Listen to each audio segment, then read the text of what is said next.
గుండెల్లో భయము కలిగి బతకాలి. ఒకటి అన్యాయంగా దోచుకునేటప్పుడు లెక్క చెప్పాలి కదా.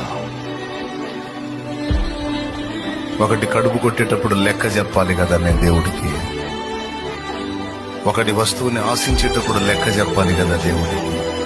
పడతన్నారులే మాటలని నోరు తెరిచి అన్యాయంగా ఎట్టబడితట్ట మాట్లాడితే అడుగుతాడు కదా లెక్కని. గుండెల్లో భయం కలిగి బతకాలి.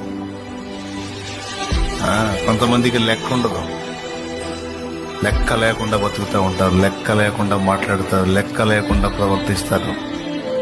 వాళ్ళు సాగుతుంది కదా అని ఏవి సాగించుకుంటాడు కొన్ని బతుకులు. ఇక్కడ ఉన్నంత వరకు నోరు తెరవడం.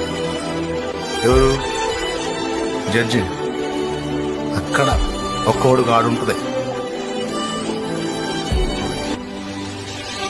అబద్ధాలు మాట్లాడి దారుణాలు